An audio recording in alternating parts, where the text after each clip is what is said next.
What's up, you guys? Hold on. I have to see what episode we're on, like, technically, because when I took my little break in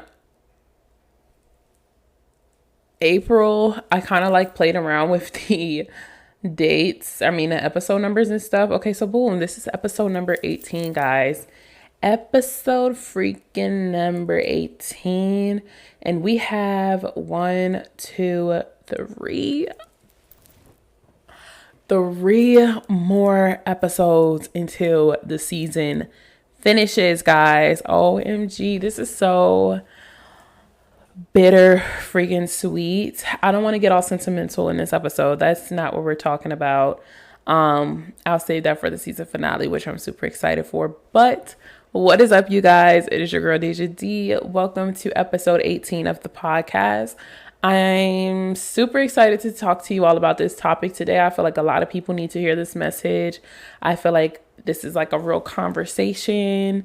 We're going to be chatting based on the title. It is called I Got Ghosted. But before we get into the topic, let's have a few updates. First of all, if you're liking this big hair, I have a video on my TikTok where I showed you all how to do it. I saw this girl on TikTok and she did a glueless quick weave, like glueless leave out free quick weave. And basically she had like curly clip-ins. And as soon as I saw the video, I said, I need to order it. I have a pixie cut for anybody who's new to the party. And it's hard. It's hard to do it. And I told you all last episode and on my last vlog that I am training for my first marathon. So I'm like in the gym all the time. I took my first Orange Theory class last Friday. And then I also went to like a personal, like my job. We had this like event where we did this personal training thing. So I did like a full on booty and butt hip workout. And then I just been going to the gym. So I've been working out a lot. And the pixie cut with the perm is just not cutting it. And I want something that's going to be cute, something I can wear to the gym, something I can rock out with my cock out on. And this is it. I absolutely love it. I'll have the links to the clip-ins that I use. They are synthetic. I just refreshed my hair underneath. I'm going out of town this upcoming week.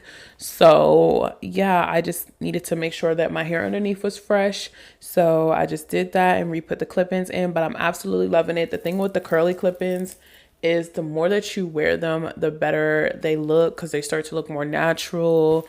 It is a lot of hair, but it's cute. I like it. I'm rocking with it. I'm embracing it. So yeah, that's number one. Number two is to make sure you're following me on all social media platforms. If you have not watched the last episode of the podcast, it kind of came out like a few days later than it was supposed to, but I'm not beating myself up about it.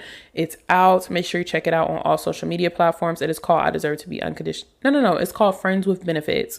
That was the last one that I dropped, Friends with Benefits. It talked all things about just navigating friendships in your early 20s, about, picking your friends, dealing with them, understanding time, respecting your friends, and how it is, necessarily navigating friendships in your early 20s. So definitely check that out if you have not done so already. And make sure you're following Deja's Daily Dose. Our 5-year anniversary is coming up. I'm going to keep telling you all that. The last episode, the season finale, will be dropping on the anniversary. However, I'm planning something super, super exciting that I'm documenting behind the scenes. I will share it with you all when it comes up. But I'm so excited about this year's 5-year anniversary. I feel like it's going to be me stepping into a new chapter of the blog, and I'm so excited for it and so excited to share it with you all. And if you know what it is, then just stay tuned. Keep your mouth shut, okay? Keep it under wraps. But yeah, let's hop into today's episode because I definitely want to talk about this topic. I got ghosted. But lastly, the last little announcement, I'm sorry guys, the last little announcement is your girl is back vlogging. I don't have a consistent vlog schedule. It will be dropping on Fridays. Hopefully we could do every Fridays, but like I said, I'm not beating myself up about it. They're going to be like weekend vlogs type of things where I'm just showing little clips, getting myself back acclimated into the vlogs, because once the podcast is over, we're going to be back vlogging. So yeah, super excited about that. So definitely check it out. My last vlog just dropped on Friday. So make sure you check that out, and you all can stay tuned for this Friday because hopefully this vlog that I'm working on now will be dropping Friday. So yeah, make sure you're doing that. Make sure you're following me on all social media platforms at Deja D. Make sure you're following Deja's Daily Dose, and let's hop into today's episode. Because let me tell you something, I got ghosted. Now, I got ghosted is not talking about what you think it's probably talking about, in a sense of like, oh, I got ghosted from somebody I was talking to and they just left me on red and da da da da da. No, we're going to be talking about the struggles of finding a job post grad. How many times have you applied for a job and you got ghosted? You didn't hear anything. You don't know what happened with the application. You just kind of don't hear nothing about it again. Or you just don't hear back from an interview or just anything like that. Like, finding your big girl, big boy job after college is not all that it's cut out to be.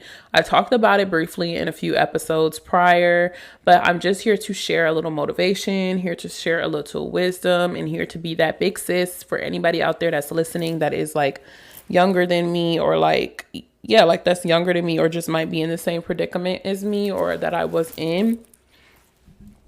And just, like we're having a conversation. So feel free to join in, throw your 2 cents, 3 cents, 4 cents in the comment section below. Also throw some tips in that you all have as well, because you can help me, you can help anybody out. So feel free to join the conversation in the comment section below. I'm sorry guys, it's like a little piece of hair or something like irritating me. So yeah, let's get into it.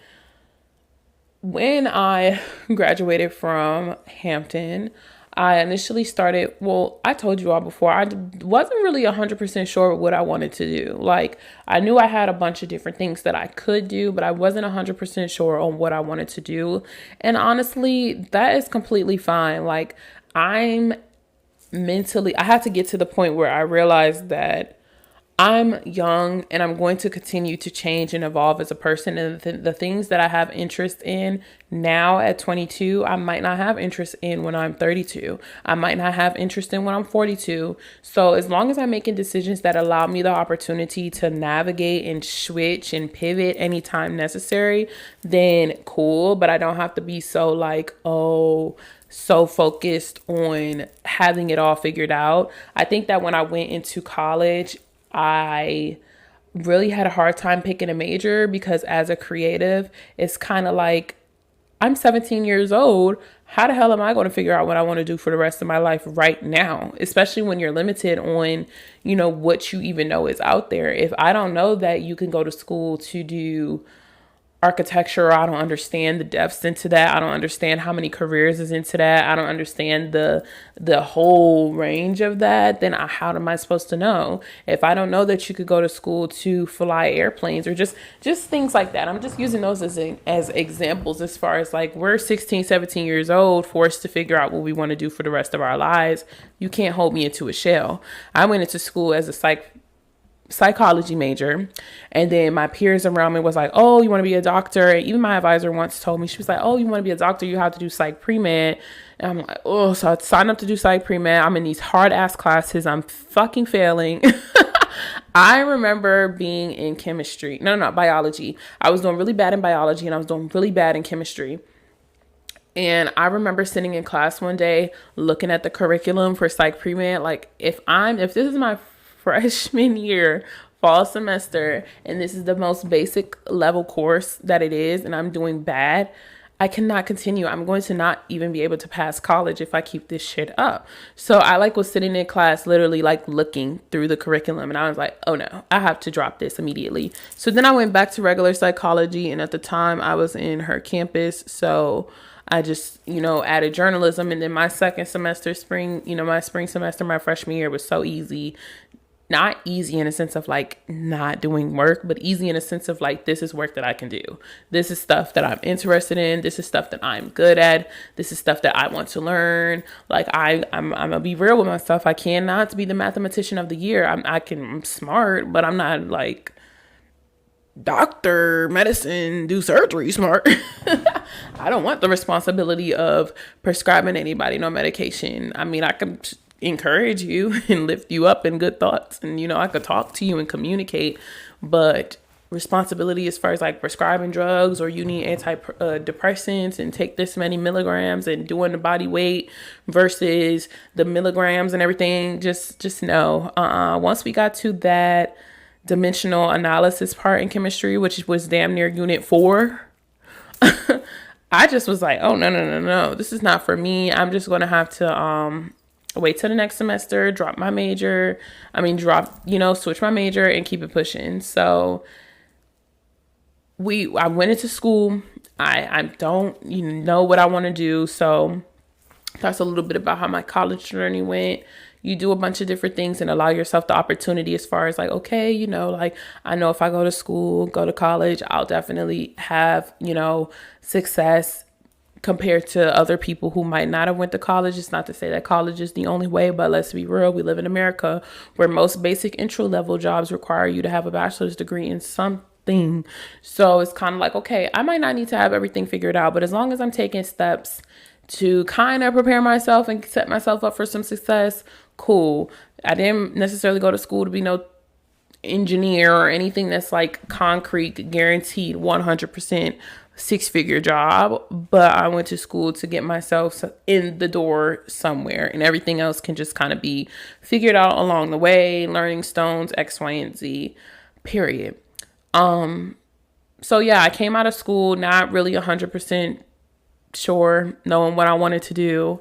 I still don't 100% sure know what I want to do. I have a better understanding now that I'm a year post grad than I did the year ago, but I'm still able to learn. So I didn't necessarily know what I wanted to do. So I started working as a social media manager for a client, very entrepreneurial style for me. And it was fine until it wasn't. I found myself realizing that it's a lot of work to be an entrepreneur. And when you're working as a social media manager for someone, you're very dependent on them actually having income to pay you, which was what it was. And if your client does not have the money to pay you, then you are kind of shit out of luck. And it doesn't mean that you're not good at what you're doing, but it just means that you can't do it for them. So now what are you going to do? So I'm hunting for clients. I'm trying to, pitch myself out there. And I'm living in a small town of Hampton, Virginia. So it's not like businesses galore. It's not like I have much to kind of do content in. I could have went to the DMV, but the DMV to me, I just didn't want to be there. I mean, how many times am I going to go to the harbor? This is coming from someone who lives there, so I can talk trash. I'm from there. But I just didn't want to be there. That wasn't the place for me to be anymore, in a sense of just my own mental health. And where I wanted to go. I knew when I graduated from college, I had 3 different cities that I was looking at. Really loved the Northeast coast. So, I just kind of have to be patient until I moved. And once I moved, I started working just very entry level again, something I didn't need a school degree for, as a hostess at a comedy club. But it was cool. It really, I thank God for that job because it helped me out a lot during that period. And it allowed for me to have some wiggle room and some space in my finances before the time that I got my full-time job, which I'm working now. But I started working at the comedy club in October. Like literally as soon as we moved, I had an interview I was supposed to have it the next day that we moved, but our move was chaotic. So I ended up having it like 2 or 3 days after we moved.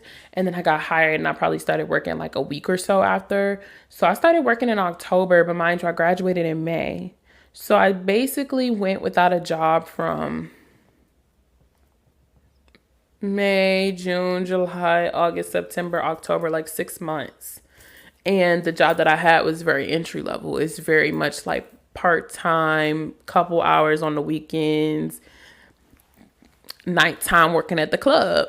I was working at the comedy club, letting people in, like, here's your seat, take a seat here. I'm hostess with the mostest. And like I said, I'm very thankful for that job, but that's the reality of my story when it came to getting my job post-grad. And the way that I got my full-time job was very much like I was still applying. I'm still on LinkedIn. I'm still doing this stuff, but I can at least say now this job market is crazy. Like, it is ridiculous. Everybody's basically laid off. Niggas are getting laid off left and right. You have older people who are getting laid off. Like, it's kind of like nobody's really safe. No matter how much experience you have, no matter how many years you've been working, no matter what you've been doing, no matter what your degree in, everybody in this job market kind of got to be on their P's and Q's.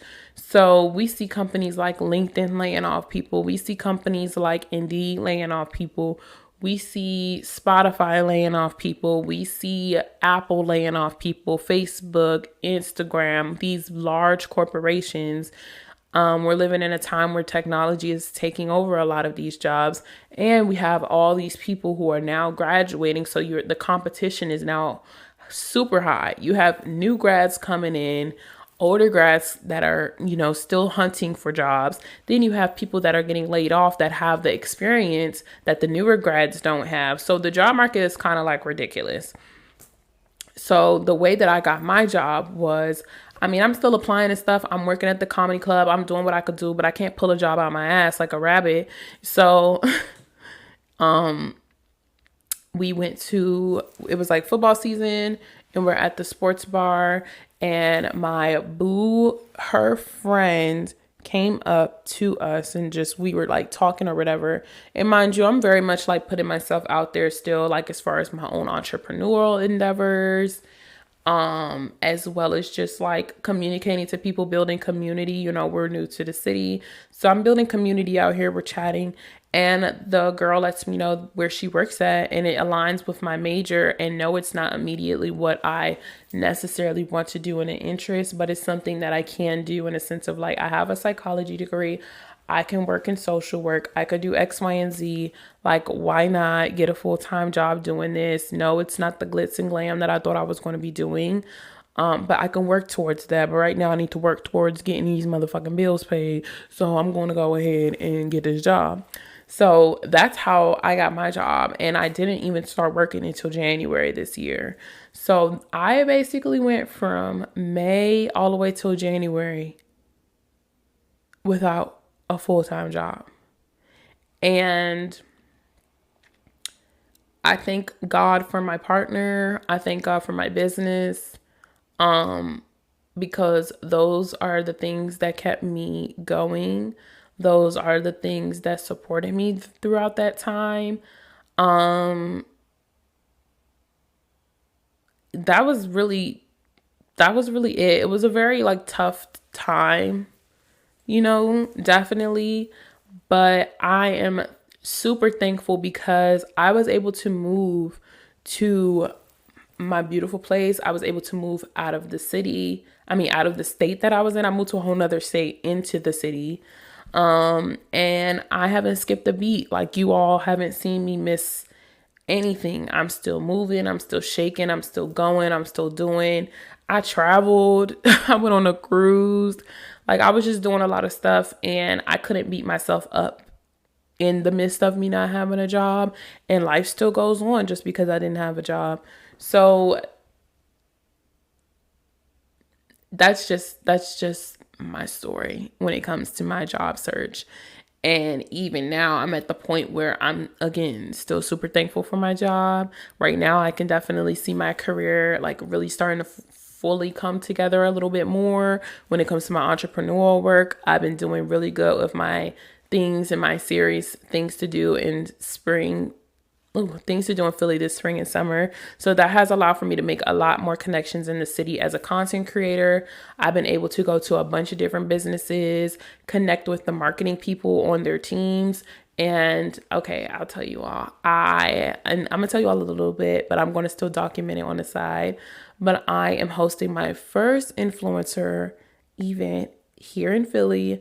It is going to be for my brand, Dacia's Daily Dose, for our 5-year anniversary. That's it. That's all. But I'm able to start doing more influencer work, influencer marketing work, very entrepreneurial style. I've also been able to work with as a social media manager for a very well-known beauty brand. They're in Ulta. They're in a bunch of different stores.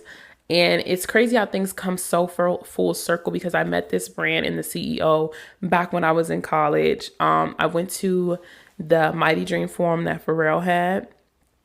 And she actually won the competition, and I like introduced myself to her. This was my junior year in college, by the way, guys. No, was it junior year? I think it was my junior. It was my junior year in college, and it was around like October-ish time.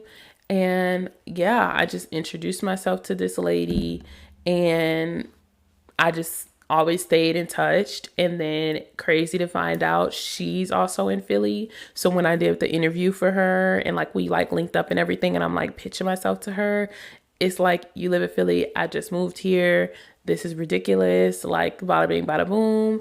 Long story short, I'm now, a social media manager for a really well-known beauty brand. And yeah, so I am really starting to see things. But mind you, I'm now a year post grad, over a year, like it's been some days now, but I'm just now starting to see a little light in the tunnel. A year post grad, 1 year post grad. And it's still very entry level. It's still very the beginning. It's not like I came out of school guns a-blazing, 6-figure salary, X, Y, and Z. Some people have the opportunity of getting that, whether it's through friends, families. Your network is really, really the thing that sets you up for success. Who you know, not what you know. And I know you hear that all the time, but don't be afraid to pitch yourself to these people. Don't be afraid to go up to the person who just won $1 million for their business and say, hey, I know I'm still in school, I'm a junior, but I definitely know what I'm doing. And I will definitely love to be in contact with you, because you never know where it could take you. It could take you where I'm at, and I'm working for this brand as their social media manager, and hopefully, luckily, continue to working with them and building and developing that in that aspect. Who knows where that can go? Don't be afraid to start your brand. I started Deja's Daily Dose my freshman year, not even my freshman year of college. I started it when I was in pre-college. I graduated from high school. I went to pre-college 2 weeks afterwards. And that summer, June the 17th, I started my blog, Deja's Daily Dose. And it was just like a blog, and I just was posting motivational stuff on there. I hosted a vision board party in my dorm. I was doing different like Instagram lives and events and speaking on panels and just doing a bunch of different things with my blog. I got recognized for my work as, doing my blog. And I'm just super, super blessed to see where it's going. I'm thankful that I did not stop, but it's hard out here. It's really hard, on the job search. It's really hard to just allow for God to take the wheel and know that any opportunity that is meant for you is yours, especially if we're being honest, when you need money. Bills need to be paid yesterday, not today. like nothing is free, nothing grows on trees. I moved out of my parents' house when I was a sophomore in college, and I got a car, and things got really serious. I got on my own phone plan like January that year. So it was like January, I got my own phone plan. That was like my first real bill. February, I moved out. And then I got my car in February. And then after that, it was kind of like, okay, school, I have to get myself back to school. I have to get gas in my car. I have to keep my insurance. I have to pay my car note. Anything with school. Now it's kind of like, okay, like I need toiletries. I need to live. Like I live with my grandma at this point, but like I'm getting my own groceries now. I'm getting my own toiletries. I'm getting my toothpaste, my deodorants, my lotions, my fruits, vegetables, anything I want to eat, I gotta go get. I'm working. I was working at Target, and I started to develop a sense of responsibility. I started to develop a sense of, okay, this is what has to get done. This is when it gets done. I also still want to be social. I'm still going out and hanging out with my friends. I still want to, travel. I still want to do these things and have a life. I went to Miami. I want to explore because, okay, I'm getting ready to graduate college. I don't want to be limited to my hometown. So let me make sure that I'm budgeting so I can see that there's more out here to this world. I mean, shit, if I'm paying bills, I might as well pick and choose what I want my bills to go to. Okay, my car messes up. I need to get a new car because I can't go without a car. I can't go without a car. How am I going to get to school? So my car is messing up. I got to sell this car. I'm working as a content creator. So I'm saving my money. I got to negotiate deals. I get blessed with an opportunity to work with a really big brand. They cut a really big check. I get me a new car. Now I have to maintain my car. Okay, now I'm graduating. What's next? I want to move. So let me get my stuff together to move. But in the process of me having to continue to be responsible for Deja, continue to take care of Deja, Deja needs a job. And they might not be hiring everywhere, but what am I going to do? I have to do what I have to do. And I think that it's time that we just normalize that it's okay to have to do what you have to do. I don't know anybody in their early 20s who has not experienced credit card debt. I don't know anyone in their early 20s who has not made mistakes. Now, I'm not saying to go out and do no hot stuff and, really break the bank or run all your credit cards dry, just being irresponsible, taking trips, doing what you need to do. But if I swipe my credit card to pay my car note, because that's what I got to do because I don't have a job, then that's what I have to do. If I have to swipe my credit card to get some groceries because that's what I have to do, that's what I have to do. And I cannot feel bad about it. I mean, I don't feel good about it, but I cannot be forced to feel bad about that because just because people are not talking about these things does not mean that these things are not happening. And it's real. And it's real. I was running up them credit cards. Okay. I was running up them credit cards when I did not have a job. And now I'm at the place where I'm paying them back and I can see the light in the end of the tunnel. Like I said, I see the light in the end of the tunnel. But I wanted to just come on here and tell you all that you're not alone. It's not easy. It's not easy. It's really not. Like, I'm working at a job now. I'm blessed. But who's to say how long I'll be there? Who's to say what can happen? The way that the economy is, I have faith. I don't speak down on it, but we just have to be more real and have more real conversations about the fact that life post-grad it's real. It's really real.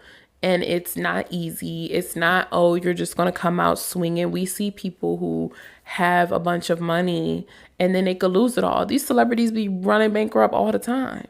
Like, life is very real. Life is beautiful. It's cool to be an adult. You have your responsibilities. It's cool learning these things, and it's a learning process because that's just what comes with life. So don't beat yourself up about, if you have credit card debt or you have to do what you have to do. Don't beat yourself up for not having the job that you thought you were going to have. You feel like you went to school, you worked so hard, and you don't have a full-time job. You might be doing an apprenticeship. You might be doing an internship still. You might be, very entry level, doing something that you didn't think you were going to do. Keep the faith. Remember that you do not need to be where you think you're going to be. My last church service right now, I go to Union Church, by the way. My last church service, we're in like a financial series right now, which I think is great. And he discussed basically how this generation, or my generation of people, we basically have this idea of just like, we just want to go on vacations and we want the nice bags and we want the nice shoes and we want to have the whole house and live this luxury lifestyle in our early 20s without putting in the work. And I don't know what's done it. He explained, how the generation before us, they possibly worked all the time and they didn't take the time off to vacation. So now psychologically, my generation, we don't want to work and we want to take the time to vacation. We want this soft life without putting in any work. And I had to realize that I had to put in work. Like, I have to work to get what I want. I cannot expect the big house. I cannot expect the fancy car. I cannot expect the shiny shoes unless I put in the work. And I have to be okay with that. I have to be okay. And I have to remind myself consistently that, Deja, you're 22. I'll be 23 though. But I have to remind myself that, Deja, I'm 22. I could go to Tokyo, Japan when I'm turned 40. I mean, granted, I want to go beforehand, and it's not to say these things out. Just stay with me, okay? I don't need to be overanalyzing. I don't need to over-explain all the time. Y'all hip, y'all know. But it's just, more of the story is, you're young. And even if you're not young right now, even if you're listening to me and you are the 40, you have a lot more life to live. You know, you have a lot more life to live. Appreciate where you are. And for the people out there who are young, navigating their life in their 20s, appreciate where you are. Appreciate how far you have come. Specifically with post-grad diaries, appreciate the fact that you graduated school. There's so many people out here, and it might not seem like that because we're surrounded by our circle. So I might only be surrounded with people who have graduated from college because I went to college. But there's so many people who have not graduated from college. There are so many people who, vice versa, who has not graduated from college that are super successful. But you might be feeling some way because you ain't go to college. You ain't got to go to college. Try to believe. If I make some motherfucking money and I ain't got to go to college, I wouldn't be going to college. But overall, don't beat yourself up. I titled it, I Got Ghosted, because, you know, sometimes these jobs be ghosting us. Sometimes you think you're going to get, you know, have a smooth sailing journey post-grad, and that's just not the reality. And you will get ghosted, but just enjoy the process, enjoy the journey, see what you're missing. Sometimes God wants to slow you down because he needs you to focus on something. He needs you to be doing something else right now, and work might not be it. So figure out what that is. I love you all. Join the conversation below. Share some of your stories on how hard it was for you to get a job post-grad, or if it was easy for you to get a job post-grad. Share some tips below on what you think students can do while they're in school to better their opportunities post-grad, make it a little easier of a transition. For me, I could say definitely try to work on that LinkedIn earlier. I didn't work on my LinkedIn earlier. I didn't even know what it was, but I also went to school during a period of COVID. So they sent us home my freshman year, spring semester, and I didn't come back until I was a junior. So, you know, that's that as well. But I love you all. Share your stories. I'll see you all in the next episode. It is called Waiting Season. And yeah, I'm so sad about the podcast ending, but good things have to come to an end. I love you all, and I will see you all in the next episode next Monday at 6 p.m. Eastern Standard Time.